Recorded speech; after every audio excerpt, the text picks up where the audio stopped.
கடவுள் அருள் YouTube channel நேயர்கள் அனைவருக்கும் வணக்கம். ஜோதிடர் சந்திரன் பரமத்திவேலிலிருந்து பேசுகிற நண்பர்களை, தமிழ் புத்தாண்டு அதாவது ஏப்ரல் 14ஆம் தேதி 4/2026 சித்திரை 1 பிறக்கிறது. தமிழ் வருடம், நம்மளோட தமிழ் வருடம் பெறுவது தமிழோட கலாச்சாரம், தமிழோட பண்பாடுகள் மிக உயர்ந்த ஒரு நிலையில் உலகமுள்ளா இருக்கிறது என்ற ஒரு கருத்தை முன்வைக்கிறேன். அதேமாதிரி இந்த தமிழோட வருடம் இந்த ஆண்டு அனைவருக்கும் பொதுவான ராசி பலன் மூலமாக உங்களோட ராசிக்கெல்லாம் இந்த தமிழ் ஆண்டு எப்படி இருக்கும், எந்த மாதிரி ஒரு நிலைப்பாடு கொடுக்கும் என்பதை பொதுவான ராசி மூலமாக பொதுவான ராசி பலன் 12 ராசி வழியாகவும் உங்களோட ராசியை இந்த சேனல் வழியாக மனமகிழ்ச்சியுடன் மன சந்தோஷத்துடன் இதை பகிர்ந்து கொள்கிற நண்பர்களை அனைவரும் கேட்டுவிட்டு தங்களோட கருத்தையும் தங்களோட கமெண்டையும் தங்களோட லைக்கையும் மறக்காமல் இந்த சேனலுக்கு சப்ஸ்கிரைப்பும் மறக்காமல் பண்ணிடுங்க நண்பர்களே. மிதுன ராசி நேயர்களுக்கு இந்த தமிழ் புத்தாண்டு ராசி பலன் எப்படி இருக்கும் என்பதற்காக ஒரு சிறிய ஒரு பதிவு தான். இந்த பொதுவான ராசி பலன் தான்.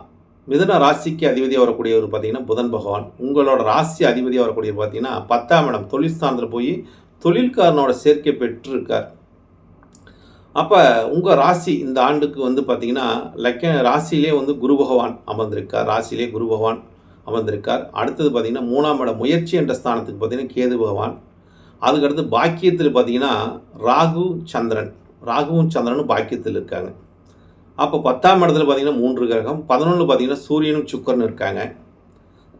இந்த பொதுவான ராசி பலனில் பார்க்கும்போது இந்த ஆண்டு செவ்வாய்க்கிழமை என்னைக்கு பிறக்குது, செவ்வாயோட ஆதிக்கத்தில் வேறு பிறக்குது, ராகுவோட ஆதிக்கத்திலும் பிறக்குது, ஏன்னா கும்ப ராசியில் வேறு பிறக்குது, சதய நட்சத்திரம்.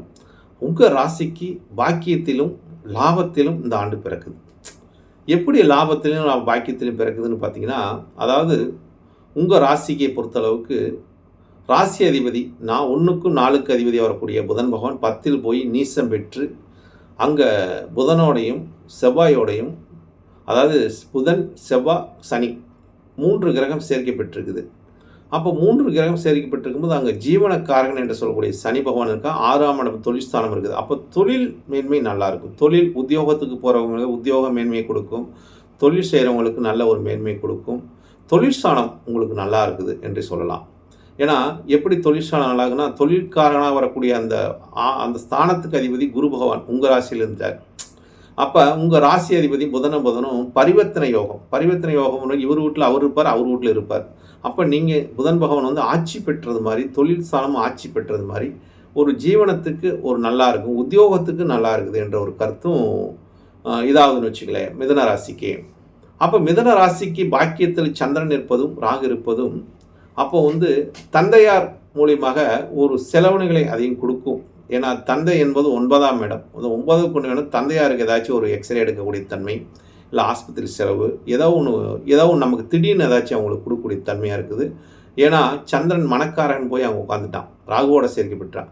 சந்திரனோட ஒளித்தன்மையை குறைக்கிறார். ஒளித்தன்மையை குடும்பத்தில் உண்ட சந்திரன் தனாதிபதியாக வர்றாரு. உங்கள் ராசிக்கு தனாதிபதி 2ஆம் அதிபதி குடும்பாதிபதி போய் ராகுவோட சேருவது குடும்பத்தில் இருக்கிறவங்களுக்கு ஒரு ஆஸ்பத்திரி செலவுகள் ஏற்படுத்தக்கூடிய தன்மை இருக்கும். நமக்கு அது யாருக்குன்னு பார்த்தா தந்தையாருக்காக இருக்கக்கூடிய தன்மையை காட்டுதுன்னு வச்சுக்க. 9ஆம் இடம் தந்தையாருக்கு இருக்கக்கூடிய பாவம். அதனால் தந்தையாருக்கு மருத்துவ செலவு ஏதாச்சும் கொடுக்கக்கூடிய காலகட்டமாக இருக்கும், நடக்கும் என்ற ஒரு கருத்து நிகழ்கிறதுன்னு வச்சுங்களேன். அடுத்தது தந்தை காரகனாக வரக்கூடிய பார்த்திங்கன்னா சூரிய பகவான் 11ல் போய் உச்சம் பெறுகிறார். உச்சம் பெறுவது நல்லதுதான்.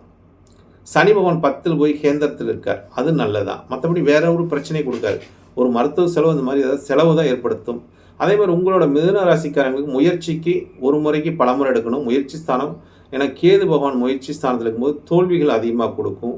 அதாவது தோல்விகள் அதிகமாக கொடுக்குறதோட சிக்கலை எதாச்சும் ஒன்று பிரச்சனையை கொடுத்துக்கிட்டே இருப்பார். 3ஆம் இடம் நம்மளோட முயற்சிக்கு பிரச்சனையும் சிக்கலையும் ஏற்படுத்திக்கிட்டே இருக்குன்னு வச்சுக்கலாம். அப்போ நீங்கள் பல முறை முயற்சி பண்ணுவதோ ஒரு விநாயகர் வழிபாடை செய்துட்டு அப்புறம் முயற்சி எடுத்திங்கன்னா அது சக்ஸஸ் ஆகும். விநாயகருக்கு ஒரு சூடமோ இல்லை ஒரு எண்ணெய் வாங்கி ஒரு தீபமோ போட்டு, இல்லாட்டி ஒரு தலையை சுற்றி ஒரு தேங்காயை உடைச்சிட்டு போயிட்டீங்கன்னா கூட உங்களுக்கு வர பிரச்சனை சால்வ் ஆயிரும்னு வச்சுக்கலாம். சிக்கல் தீர்ந்துடும் அப்படிங்கிற ஒரு தன்மை வினை தீர்க்கும் விநாயகர் பெருமானை வழிபாட்டு செய்வது உங்களுக்கு நல்லது. ஏன்னா 3ஆம் இடத்துல கேது இருக்கிறதுனால விநாயகர் வழிபாடு சால சிறந்ததுங்க. அடுத்தது உங்கள் ராசிக்கு வழிபாடுன்னு பாக்கியத்தில் ராகுவும் சந்திரன் இருக்கிறனால, அதாவது துர்க்கை வழிபாடு, இல்லாட்டி காளி வழிபாடு, இல்லை பத்திரகாளி வழிபாடு, இந்த மாதிரி துஷ்ட தேவதைகள் வழிபாடு செய்வது உங்களுக்குள்ள ஒரு மன பயத்தையும் மனதில் உள்ள ஒரு இன்னல்களையும் நீக்கி சுபத்தை ஏற்படுத்தி கொடுக்கும். இல்லாட்டி 9ஆம் இடம் ஒரு பாக்கியத்தை கொடுக்கக்கூடிய இடத்துக்கு போய் ராகு உட்காந்துருக்கனால பாக்கியத்துக்கு தடையை கொடுத்துருங்க. அதனால் பாக்கியம் உங்களுக்கு கிடைக்கணுமா, தெய்வ அனுகூலம் பெறணும்னா நீங்கள் வந்து காளி, பத்ரகாளி, துர்க்கையம்மன் இந்த மாதிரி வந்து உங்களோட பிறந்த கிழமையில் வழிபடலாம். இல்லாட்டி செவ்வாய்க்கிழமை, வெள்ளிக்கிழமை வழிபடுவது சிறப்பு. அது ராகுகால வேலையில் செய்வது சிறப்பை தரும். ஏன்னா அதுக்குண்டான மகாலட்சுமி யோகமும் உங்களுக்கு கொடுக்குங்க. இதுதாங்க உங்களுக்கு ஒரு தெய்வ வழிபாட்டு மூலியமாக பரிகாரத்தை சொல்லியிருக்கிறேன். அப்போ தான் உங்களுக்கு தொழிலும் நல்லாயிருக்கும் என்ற ஒன்று. ஏன்னா உங்களுக்கு இந்த ஆண்டு பார்த்திங்கன்னா ஆதாயம் பார்த்திங்கன்னு வச்சுக்கோங்க, 8 ஆதாயம் கொடுக்குதுங்க. அதாவது பஞ்சாங்கப்படி 8 ஆதாயம் கொடுக்குது, 11 விரயம் கொடுக்குதுன்னு வச்சுங்களேன். அதாவது ஆதாயத்தோட விரயம் அதிகமாக இருக்குது. ஆதாயம் 8னா விரயம் 11, 3 இது சேர்த்தி கொடுக்குதுங்க. அப்போ உங்களுக்கு விரைய செலவு அதிகமாக இருக்கும். எது மூலியமாக கிடைக்குன்னு பார்த்தீங்கன்னா, தொழிலில் முதலீடு பண்ண வேண்டாங்க. தொழில் முதலீடு பண்ணால் ஏதாச்சும் ஒரு பிரச்சனையை கொடுத்துருவோம். உத்தியோகம் நல்லாயிருக்கும், அடிமை தொழில் சிறப்பாக இருக்குதுங்க. அப்போ நம்ம ஒரு தொழில் ஒப்பந்தம் போட்டு செய்யும்போது மிக கவனத்துடன் செய்யணும். அதை பணம் போட்டால் பணம் எடுக்கிறது கொஞ்சம் சிரமமாக போயிடுங்க. மிதுன ராசிக்காரங்க எப்பொழுதுமே அவங்க இருக்கிற இடத்துல வந்து தன்னோட காரியத்தையும் வேலையும் சாதிச்சுக்குவாங்க. அந்த இதில் வந்து கெட்டிக்காரங்க.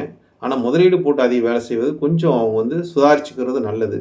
ஏன்னா தனாதிபதி போய் ராகுவோட உட்கார்ந்திருப்பதும், அஷ்டமாதிபதியோட சேர்க்கப்பட்ட தொழில்ஸ்தானாதிபதி இருப்பதும், அப்போ தொழில் மூலிமா ஏதாச்சும் ஒரு கஷ்டத்தையும் நஷ்டத்தையும் ஏற்படுத்தியிருக்கு நண்பர்களே. அதனால் மிக கவனமுடன் இருந்தீங்கன்னா உங்களுக்கு இந்த ஆண்டு சிறப்பாக இருக்கும்.